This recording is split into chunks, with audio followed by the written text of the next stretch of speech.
Hello and welcome. You're watching TVC News, transmitting live from Abuja, the federal capital. This is Politics on Sunday, and I am Femi Akonde. The renewed hope agenda of the President Tinubu administration is being assessed in its midterm. On the program today, the focus is on housing and urban development. We will ask questions that will answer the challenges of Nigerians as it relates to housing. We will also find out what the renewed hope housing means for the low and middle income earners. How accessible and affordable are the housing programs of the Tinubu administration? Well, joining me to give an insight into this topic today is the Honorable Minister of Housing and Urban Development, Architect Ahmed Musa Dengiwa. Welcome to the program, sir. Thank you very much. Yes, it's been 2 years of the Tinubu administration. The midterm scorecard is already being assessed. And, well, maybe I should start by saying congratulations to you and the entire administration. But Nigerians now are asking and doing sector-by-sector analysis for the housing sector. How far so far within these 2 years of the first term? Well, thank you very much. The Renewed Hope housing program is part of the transformation program of Mr. President under his Renewed Hope agenda that he promised Nigerians 2 years ago. And I can tell you that under housing and urban development, we have achieved a lot tremendously in terms of housing delivery and in terms of affordability and in terms of it, because the Renewed Hope housing program is about inclusiveness, affordability, and innovations that were brought into bear to ensure that Nigerians from the high income to the middle income to the low income have access to affordable housing within the agenda. Currently, under the current administration, as I said earlier, the Renewed Hope were divided into three. We have the Renewed Hope cities, the Renewed Hope estates, and the Renewed Hope social housing. Under the Renewed Hope cities, that is, we intend to deliver 7 cities within this administration, one in each of the locations in the geopolitical zone of the country and one in the FCT, to which we have taken 3 now. We have taken FCT, we are delivering 3,112. We have taken Southwest, we took Lagos, we are delivering 2,000, and we have taken Northwest to deliver 2,000 houses in Kano. Others are to follow this year to ensure that all the 7 locations were given that. The Renewed Hope cities are PPP projects. We are aiming at high income earners who can purchase houses either off price or they can purchase them off plan. Some even pay instrumentally. Then the Renewed Hope estates are the ones who are delivering in the remaining 30 states of the Federation. These are targeting the middle income earners. The federal government is funding them under the budgetary allocations, while we're delivering 250 houses in 12 of the 30 states. Currently, we have 250 in 12 states of the Federation, 2 in each geopolitical zone of the country, to show that it's a good spread. And we have them in Ebonyi and Abia. We have them in Oyo and Oshun. We have them also in Delta and Akwa Ibom. We also have them in Katsina, Sokoto, and the Yobe and Gombe, so also in Benue and Nasarawa. All these houses have been roofed now currently, and some of them are even about to be completed. Are about to be commissioned, because all the infrastructure in terms of roads, drainages, electricity and water have all been installed. The houses are ongoing and they will be sold to Nigerians in the middle income category. Okay, but how do we identify now the Nigerians who, a lot of Nigerians are in need of houses, but for the vulnerable and low income earners? How do we identify them? Is there a register, and what's the process? Yeah. We are targeting the vulnerables under the Renewed Hope social housing. The Renewed Hope social housing is about building 100 houses in 774 local governments of the country. And we are targeting the vulnerables through the register of vulnerables under the Ministry of Humanitarian Affairs. Currently, the Ministry of Humanitarian Affairs has a register of over 5 million vulnerables, and they are spread in every local government of the Federation, to which currently even some incentives, some palliatives are given to those vulnerables. And the vulnerable were identified by the various communities within each local government. And these are the target audience to which the Minister of Humanitarian Affairs, whom we are already collaborating with. Through their own register, they are able even to identify those with no housing, those whose houses are not even habitable, those who doesn't have basic services that will call homes. So these are the vulnerable, and this is what we intend to do about it, to ensure that we target them. And the social housing, we intend to deliver 100 houses, as I said, in every local government of the Federation, to which 70% of these houses will be sold to the low income and even the no income who can afford whatever they can afford to pay for it. The 30% of the 100 houses are the ones to be given free to these vulnerables, the no income, and the underprivileged within the societies in every local government of the Federation. And this project is about to be launched anytime soon by Mr. President. Budgetary allocation has been made for it, to which the Mr. President is about to release for commencement of that project. We have already written letters to all the state governors to ensure that they allocate that certain portion of at least 10 hectares of land in every local government where this project will intend to take place. And we intend to take them as first come, first serve. Whoever give us land, these are the projects which we will take off soon within the next couple. Honorable Minister, what kind of house are you providing now? I'm talking about the structure or the modality, the kind of house, how many bedroom, for what size of household or for what size of family, because that is usually a problem. Sometimes houses are sold or given to even low-income earners, maybe just a one-bedroom flat. And you have some of these low-income earners, some of them with even 2 wives or 1 wife, 4 children. How do they cohabit? Well, what we intended for the renewed hope cities, as I said, these are targeting the high-income earners. We intend to provide block of flats, duplexes, terraces. And they are very spacious, to which if you go to Karsana, where we have delivered over 3,000 are being delivered, and the ones in Lagos and the ones in Kano, these are targeting those kind of people. For the renewed hope cities, estates, that we are delivering in 12 states, we have commenced, if you can see, the 250. 100 are one-bedroom houses. Another 50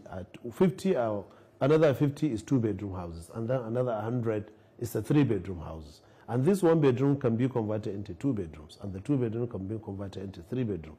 Space is being provided for every land where we are constructing each of the houses. We are ensuring that there is adequate space for future expansion. So we categorize it in such a way that as your family increases or as your income permits, then you pick the one you want. And then when the family increases or your income increases, you can be able to expand to that. For the renewed hope social housing we intend to do, we provide for, at the moment, two bedroom houses are what is being provided. Still at the backyard, there is space for another future expansion if you want to expand, and even space for even some mini poultry if you intend to have. Or in, so they can alter the structure to suit the size of the family. Suit the size of the family. But in the front, you'll find that the houses, they look the same. Even if you alter behind backyards, it will not alter the frontage. But the space is being provided for future expansion. What's the payment plan like, especially for low and middle income earners? Well, there are four categories of payment schedule. We intend to either, if you have outright purchase, you have the money, you pay and then pick the key. Or you have installmental payment, spread can be spread after 2 years, to which you pay installmentally. And there is also the rent to own or the mortgage, which are provided by the mortgage bank. The rent one is a mortgage system whereby you don't even pay equity, at zero equity. The moment you pick a form, you fill it, you just pay the form on processing fee of 100,000 naira, and then it's processed for you under Federal Mortgage Bank of Nigeria, rent to own, and it is being charged. For the mortgage, you have to now pay an equity of at least 10% minimum, and then the houses will be given to you, and you pay over monthly for over a period of up to 30 years at 6% interest rate provided by Federal Mortgage Bank of Nigeria. Yeah, but you know, a lot of these whole mortgage schemes, this is not the first time Nigeria is having this kind of a mass housing mortgage schemes, but a lot of it have been wrought with corruption and lack of transparency. And that's why Nigerians have become skeptical when it comes to housing. We see people making efforts to build by themselves, even sometimes flouting the building codes and even building in areas that they shouldn't or they should not, or they do not have permissions to build on. What is that guarantee that this time around this process will be transparent and it will be targeted at those that need it, not maybe some wealthy persons or politicians coming to buy off a large number of houses and then subletting to the poor. Well, this time around, honestly, it's something different because there is a strong collaboration between the Ministry of Housing and Urban Development and the Federal Mortgage Bank of Nigeria. You have to know the Federal Mortgage Bank is under the purview, under the supervisory role of the Ministry of Housing and Urban Development. We have to ensure that whatever we are doing, we work together and ensure that there is transparency in doing that. And what we did as a ministry, the time we rolled out these houses, we have created a portal, selling portal. All these selling options we have given to you is in the portal. Once you click into the www.renewedhopehomes.Federal Ministry of Housing and Urban Development, abbreviated FMHUD.gov.ng. That's really long. Yeah, well, www.fmhud.gov.ng. Okay, that's the abbreviation. Yeah. Okay. So it will take you just to the portal site, whereby categories of houses will be shown to you and their locations and even the price tag are there.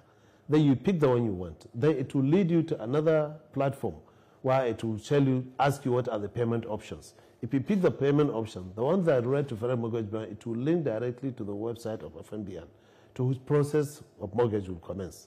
And then at the same time, if you want to pay outrightly or instrumental payment, an account will flip in for you to make the payment. Is that portal active now? It's very active currently. If you click there, then it will click the payment option. Once you make the payment, an offer letter will flip on you, to which fully signed in your name with your name and others. And then for you now to print for your keep or to save it for whatever. And then it will lead you to block, and then we'll block that house to which you have chosen, to which you have started making payments, so that nobody will make another payment to it. And if the houses are fully purchased in that locations, it will register that there is a request for this kind of houses in order for future expansion or for future needs to which the ministry is about to take off. We have seen the Federal Housing Authority, go to different states, ask for land and build some of these mass housing in those states. But how cooperative have state governors been? Because the lands belong to them. Sure. And in some cases, when these houses are built, allocation becomes a problem, or should I say subscription becomes a problem, because people see these houses as being outside or in the outskirts of town, where nobody really wants to go and live, and that is usually a problem. Yeah. Currently, honestly speaking, when we start the Renewed Hopes program, we wrote all letters to all the state governments, and I assure you that there is a very good response, there is very good cooperation. Because initially when it started, some governors were apprehensive of even giving us land. When they see that the first takeoff of the project, where we took 2 states for each geopolitical zones, it became real.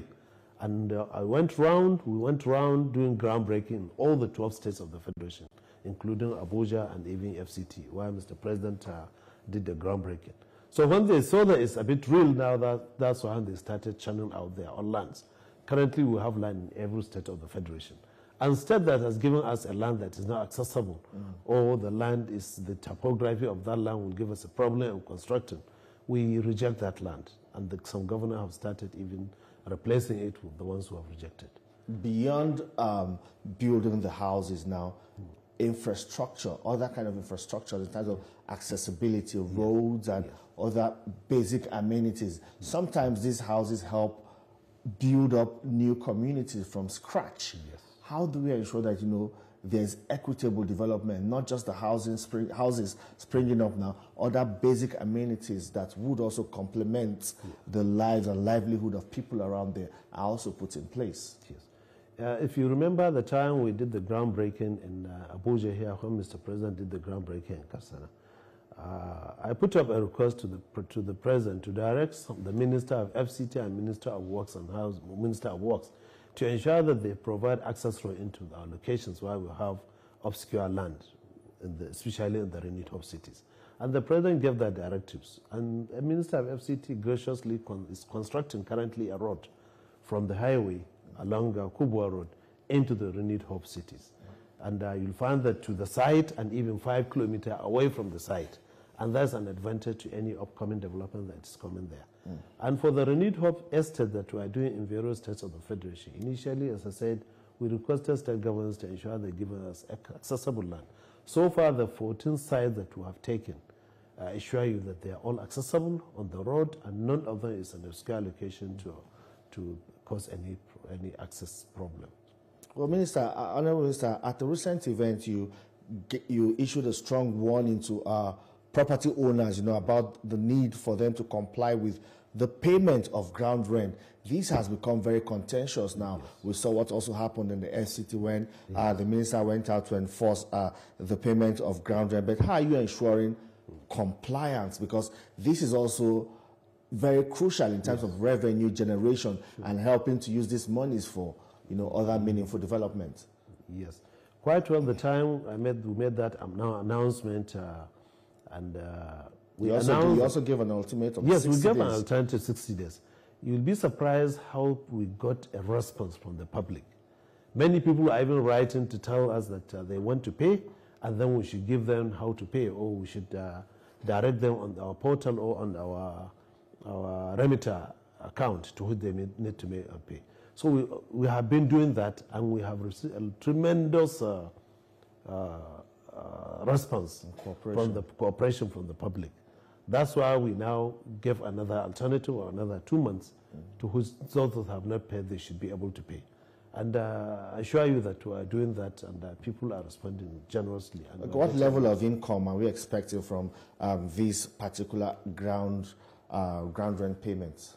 We are expecting nothing less than 4 billion within the next quarter that we are about to enter, 4 billion naira. And the response is very clear, and many people are responding to that and ensuring that they pay. That. Okay, one thing people are also talking about, we saw pictures of you and the EFCC chairman when a property and a part of Abuja was handed over to you belonging to, seized by the EFCC, and of course that forfeiture order was also given by the court. That is generating interest. People want to know, how will this be allocated? What will the subscription plan be like? This has put your ministry under the spotlight. Sure. How will you live up to expectation? Well, we mentioned that during at the spot where we took over we took possession of that land, of that estate. It's an estate that has been under the forfeiture of EFCC, and he took it to Mr. President, and Mr. President directed that those houses be handed over to our ministry.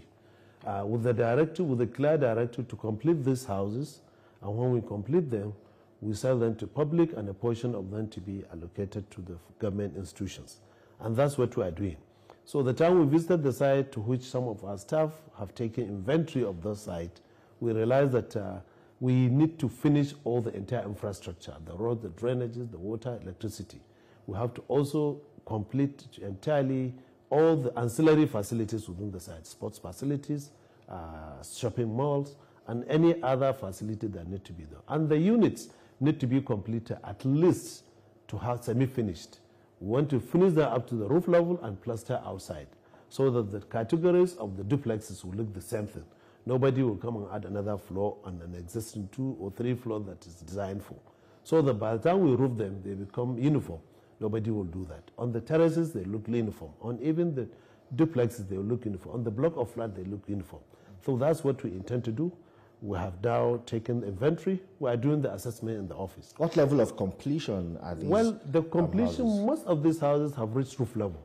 So it's a matter of roofing them currently, doing the estimate for roofing them, and then ensuring we plaster them and finish the infrastructure. Because you can't sell a house to someone without completion of the infrastructure. Okay. When you buy the house, your own priority should just be to complete your house and move in. So the way of selling them is not different from what we are selling through our Renewed Hope portal. This one we are going to advertise the mode of sales by the time we determine the selling prices. And then we sell it to Nigerians, and the portion for the federal government, which we intend to give some of the institutions, will also be set aside. But this will not be for the low-income earners? Or quite well, it's a recovery. It's a recovery of stolen assets. Because if you look at where it's situated, yes, situation. Quite well, it may not be up to that thing. Honestly, it has to be sold as is, and it has to be sold at least to recover what it was spent to build it to that level. Yes. Indeed. Well, you talked about regulatory policies now when you're talking about these situated? Yes, situated. Quite well, it may not be up to that thing.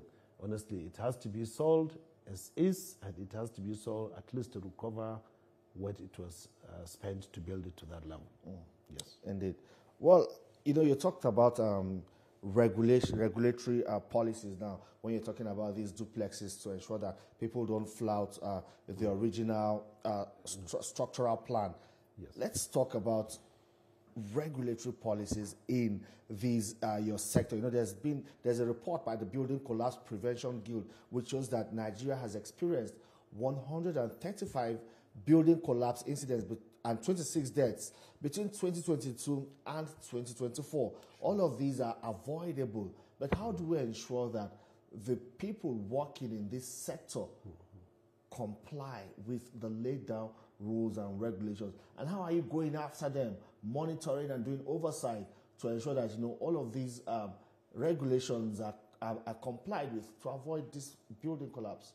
Quite well, building collapse has been a major problem and very embarrassing to the nation. You'll find that these building collapses are found mostly in the cities, big cities where this thing is not supposed to be done. And it shows lack of diligence on the part of the contractors, lack of diligence on the part of regulators, especially the building control departments within each of the states of the federation.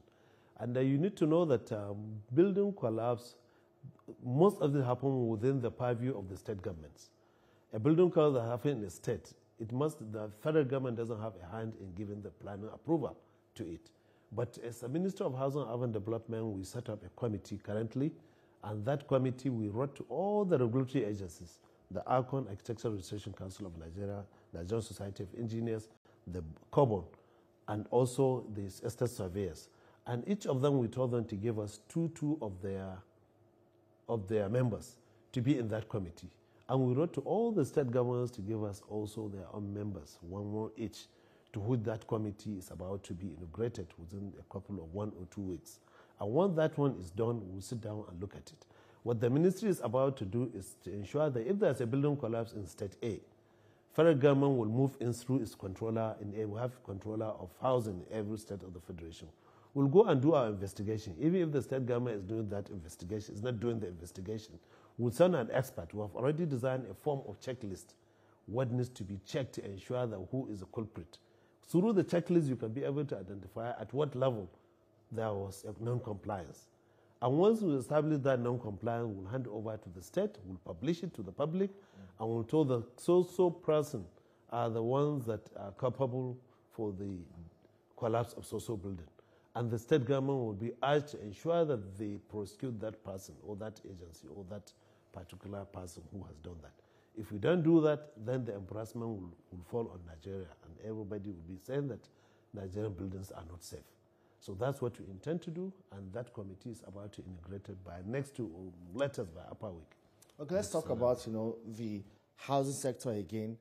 When all of these houses are being built, it's expected that jobs are created for people, for the local economy. The local economy is expected to thrive. Now, looking at the whole value chain, do we now have a robust system in place that also empowers people while these houses spring up?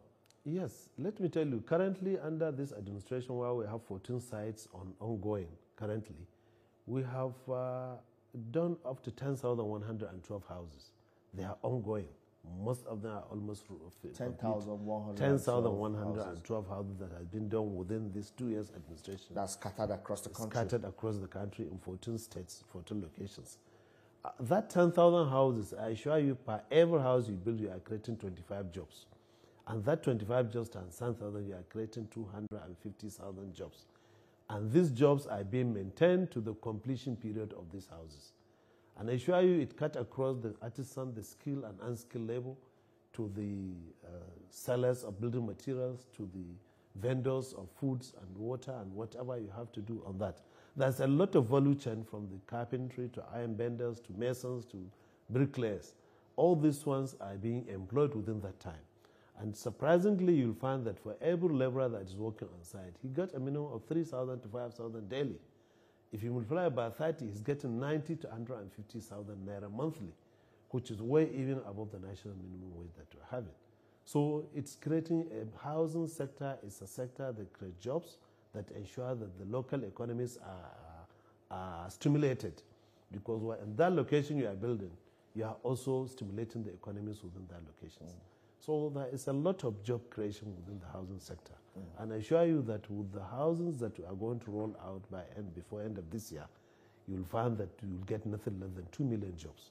By the time we start our renewed hope social housing, where we are going to build 77,400 houses, you are getting nothing less than 1.9 million jobs at that 25 jobs per house. Honorable Sir, lastly, before I let you go, it's the midterm mark of the Tinubu administration, moving into the second half of the administration and then election. Yes. People are already talking about the election. As much as President Tinubu says he will still focus on governance, but the election is still a reality.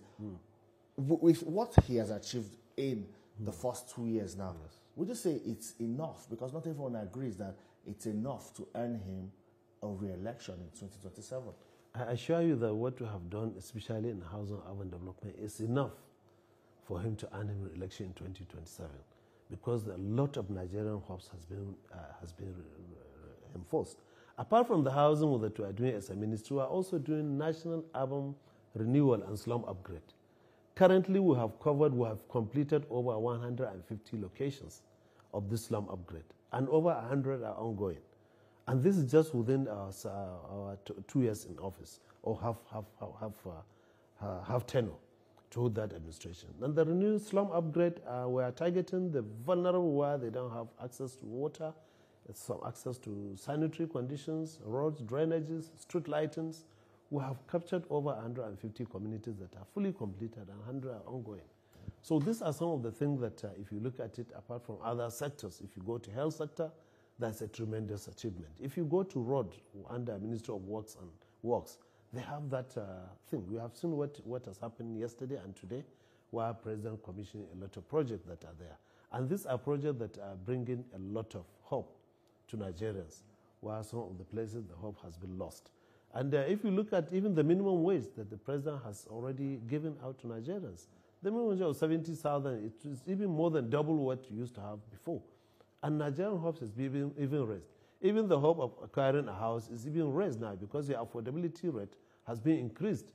Before you used to have only 70,000 or 30,000. Now you have over 70,000 for you to do that. So even the minimum worker will be able to do that. Nice. So I assure you that with the current administration's performance now, Nigerians should be honest enough and judge us from what we have achieved previous administration and what we have achieved now.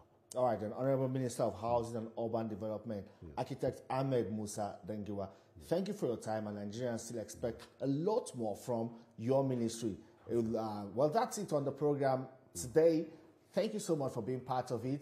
You can watch this episode again on TVC News YouTube channel. Thank you for watching. I am Femi Akonde. See you next time.